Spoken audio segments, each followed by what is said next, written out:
औज़ुबिल्लाहिमिनश्शैतानिर्रजीम बिस्मिल्लाहिर्रहमानिर्रहीम। दहम क्लास उर्दू के मज़मून के साथ मैं आपके उर्दू का टीचर शहज़ाद अली।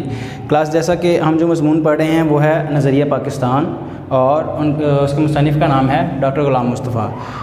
जो गुज़श्ता जो हमारा जो लेक्चर था उसमें हमने पढ़ा था डॉक्टर ग़ुलाम मुस्तफ़ा का तारुफ़। आज हम कुछ चीज़ें मतलब आपको बताऊंगा कि इस सबक के अंदर, इस नसर के अंदर मुसन्निफ़ क्या कहना चाहते हैं, थोड़ा सा वो बताऊंगा। उसके बाद आपने जो उसका पूरा जायज़ा वो एक बार पढ़ना है। आपने पूरी कहानी को, पूरे सबक को एक बार पढ़ना है और उसमें कोई मुश्किल दरपेश होगी तो आप व्हाट्सएप में पूछ सकते हैं। और उसके अलावा जो है ना इंशाल्लाह जो अगले हफ़्ते जो फ़िज़िकल क्लास होगी उसमें भी आपको बताया जाएगा।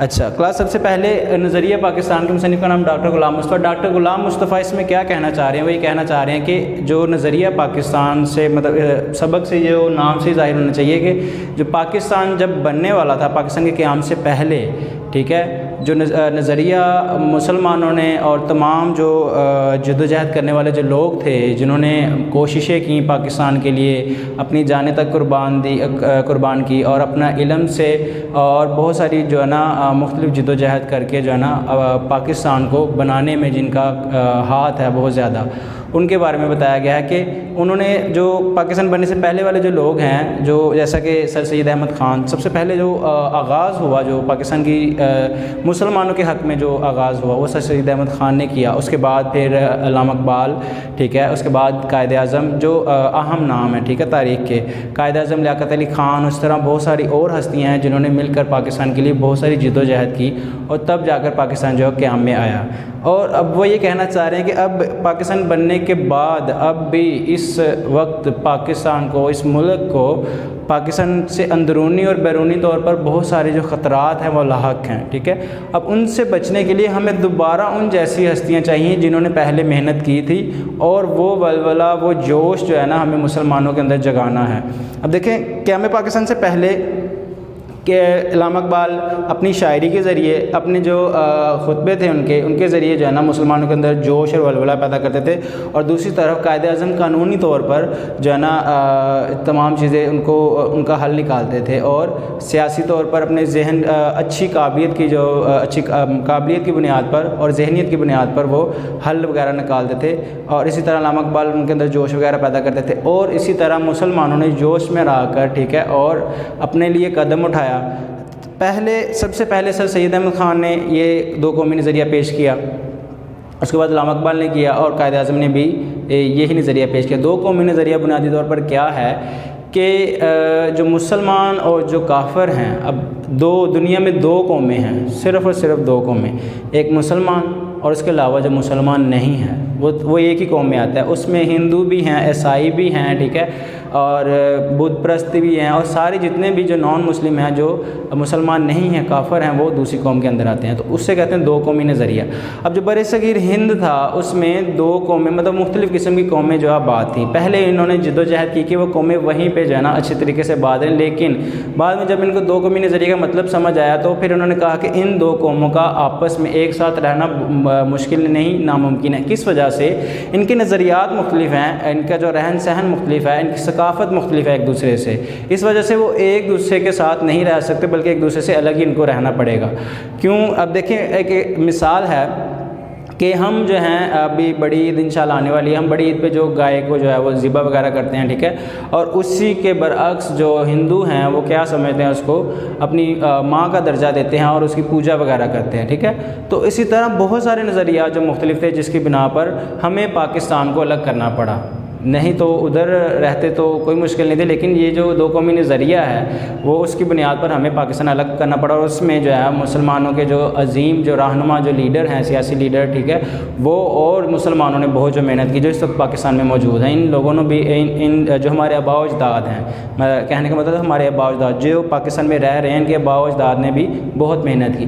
फिल वक्त भी मुसन्निफ़ ये कहना चाह रहा कि हमें उन जैसे लोगों की बहुत ज़रूरत है जैसे पहले लोग थे।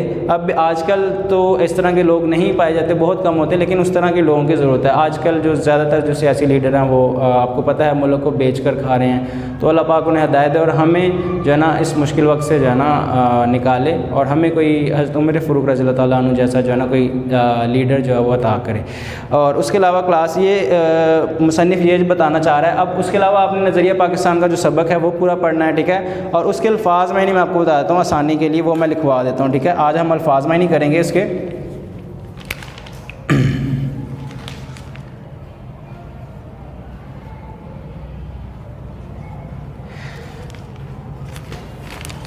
सबसे पहला लफ्ज़ है शेवा। शेवा बोलते हैं तरीके को, तरीका। उसके बाद लफ्ज़ है अमल दख्त। अमल दख्त का मतलब है इख्तियार, किसी चीज़ का इख्तियार। उसके बाद लफ्ज़ है राइज। राइज का मतलब रवाज पाना। दूसरे लफ्ज़ों में आपको बता दूं कि किसी चीज़ को नाफिज करना, ठीक है, राइज, किसी चीज़ का रवाज कायम कर देना। उसके बाद लफ्ज़ है फ़रोग देना। उसका मतलब है तरक्की देना। उसके बाद लफ्ज़ है कदम जमाना।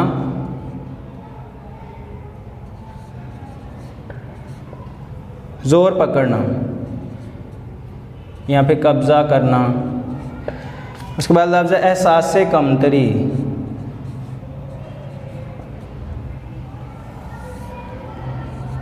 खुद को किसी से कमतर समझना। अब जैसा कि उस दौर में जो हिंदू थे वो मुसलमानों के अंदर ये एहसास पैदा करने की भरपूर कोशिश करते रहे थे कि इनके अंदर एहसास कमतरी पैदा हो। मुख्तलिफ़ नज़रिया से मुख्तलिफ़ तरीक़ों से उनको तंग किया जाता था। उसके बाद लफ्ज़ है काबिज़ होना।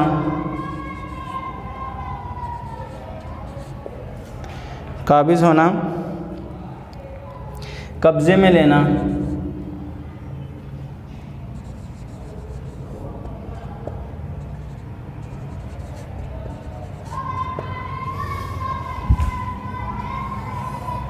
उसके बाद लफ्ज़ है ज़िक। ज़िक का मतलब है नुकसान। उसके बाद लफ्ज़ है बहम पहुँचाना।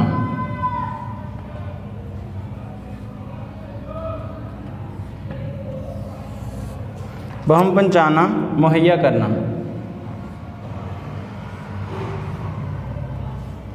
उसके बाद लफ्ज़ है कुफ्र इल्हाद। कुफ्र इल्हाद का मतलब है दीन से फिरना।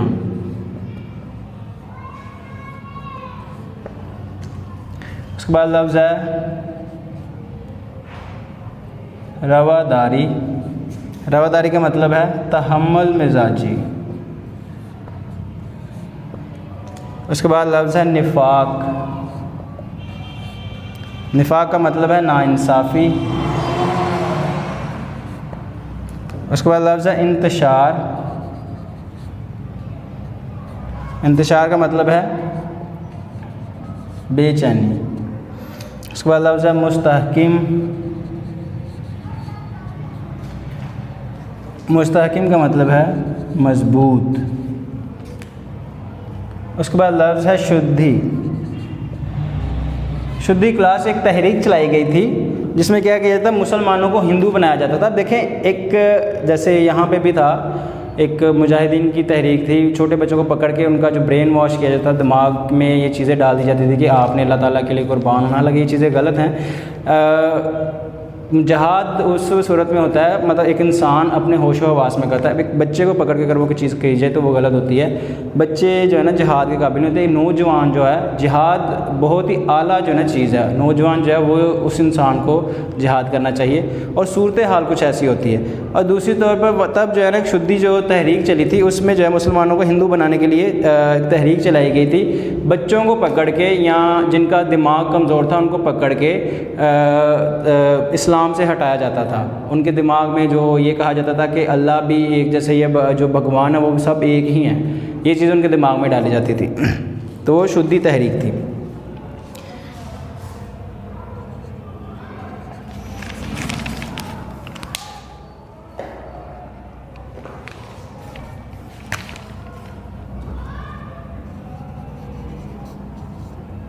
मुसलमानों को हिंदू बनाने के लिए चलाई जाने वाली तहरीक।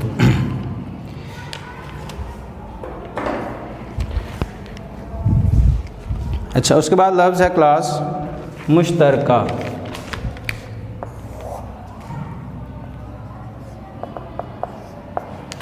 मुश्तरका का मतलब है इकट्ठा। उसके बाद लफ्ज़ है साजिश, किसी के ख़िलाफ़ मंसूबा।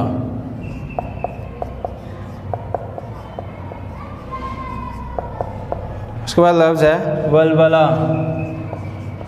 वलवला का मतलब है जज्बा।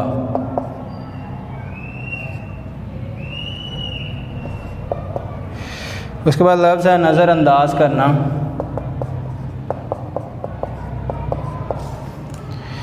शक्ल में ढालना, नज़रअंदाज करना, किसी को किसी बात पर तवज्जो ना देना। यहाँ पे मायने गलत लिखा हुआ है, किसी बात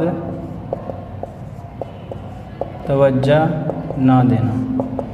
उसके बाद लफ्ज़ है इस्तवार करना।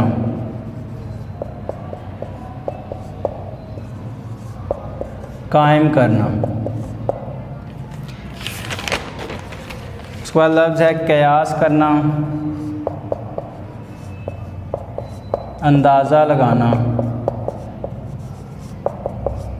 उसके बाद लफ्ज़ है मातहत, ताबे, जुदागाना लफ्ज़ है। उसके बाद जुदागाना मतलब अलग। उसके बाद लफ्ज़ है तर्ज़ मुआशरत,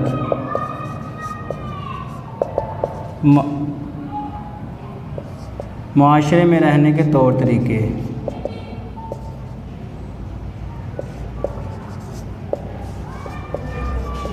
रहने के तौर तरीके।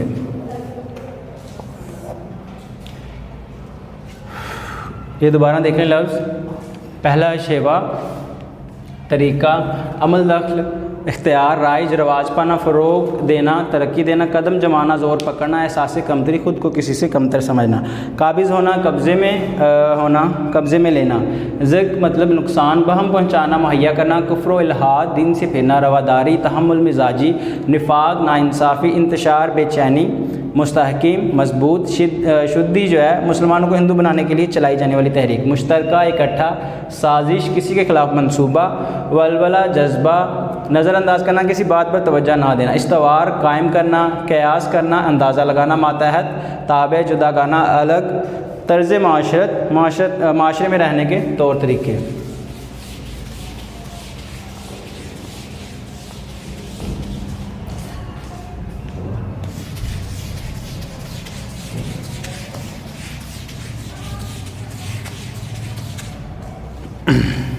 उसके बाद लफ्ज़ है संवारना। संवारना, उम्दा बनाना। उसके बाद लफ्ज़ है बरअक्स। बरअक्स का मतलब है उलट या मुखालिफ। उसके बाद लफ्ज़ है ज़हन नशीन करना। ज़हन नशीन करना, याद करना। उसके बाद लफ्ज़ है नमूना।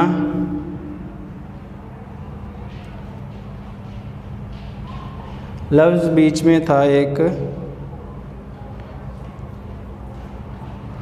अच्छा हमने तर्ज़ माशरत के बाद पढ़ना था, उसमें लफ्ज़ जो है ना कुछ छोड़ के मैं दोबारा मैं लिखवाता हूँ। ज़हन नशीन करना ऊपर देख लें दोबारा। मुसावात है, मुसावात मतलब बराबरी। उसके बाद है लफ्ज़ तरवीज। तरवीज से राइज निकला है क्लास, और राइज से रवाज पाना, तरवीज राइज। उसके बाद है नागवार, नापसंदीदा। उसके बाद लफ्ज़ है अमल पहम। अमल पहम मुसलसल अमल। पहम से जो मुझे एक शेर याद आया जॉन एलिया का, वो ये है कि मैं पहम हार कर ये सोचता हूँ कि वो कौन सी शय है जो हारी जा रही है। मतलब मैं मुसलसल हार कर ये सोचता रहता हूँ कि वो कौन सी शय है जो हारी जा रही है। ये पूरी एक गज़ल है, कभी इंशाल्लाह वक्त मिला तो आपको बताएंगे। उसके बाद है लफ्ज़ इम्तियाज़।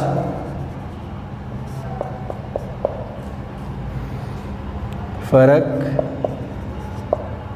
उसके बाद लफ्ज़ है अमली जामा पहनाना।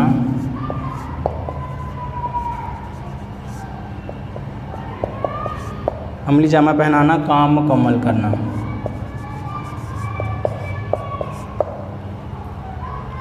उसके बाद है लफ्ज़ मुफ़क्किरीन।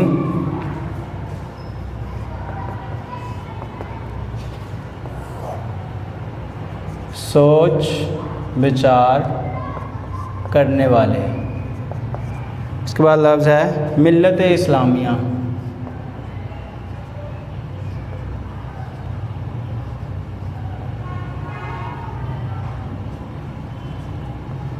मिल्लत बोलते हैं कौम को, इस्लामिया मुसलमान कौम। उसके बाद लफ्ज़ है तर्ज़ माशत, हमने कर लिया। उसके बाद संवारना, बरक्स, जहन नशीन करना। उसके बाद है नमूना। नमूना मिसाल। उसके बाद लफ्ज़ है क़यादत, रहनुमाई, बदौलत, सबब। उसके बाद लफ्ज़ है तवाना, ताकतवर। उसके बाद लफ्ज़ है इंतशार, मुंतशिर होना। उसके बाद लफ्ज़ है मुफ़ाहमत,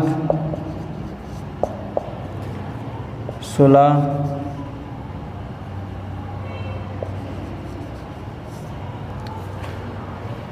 उसके बाद लफ्ज़ है गलबा, गालिब आ जाना।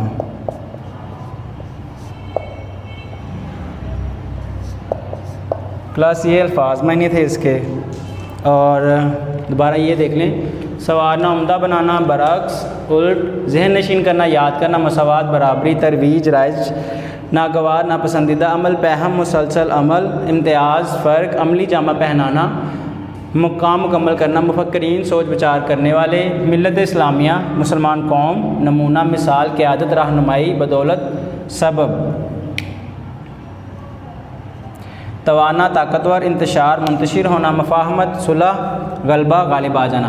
क्लास अब आपने जो नसर है, हिस्सा नसर जो सबक है, इसकी आपने रीडिंग करनी है, ठीक है। रीडिंग करके उसके अंदर से कोई अल्फाज मैंने जो अगर रहते हैं तो आपने मुझे बताने हैं। मेरे जहन में जितने थे, मैंने एक बार जो देखा है उसमें जितने भी अल्फाज मायने थे वो मैंने आपको उन सब के मायने बता दिए हैं। और तारुफ थोड़ा सा उसका मैंने बताया है। आपने अब उसको सबक को पढ़ना है, तो पढ़ने के बाद उसका मुख्तसर तौर पे आपने मुझे तारुफ जो है ना बताना है कि उस सबक के अंदर क्या बताया गया है। और कोई चीज़ समझ नहीं आएगी तो आप ग्रुप के अंदर पूछ सकते हैं, और उसके अलावा क्लास में भी आके पूछ सकते हैं। इसी के साथ इजाज़त चाहूँगा। अल्लाह हाफ़िज़।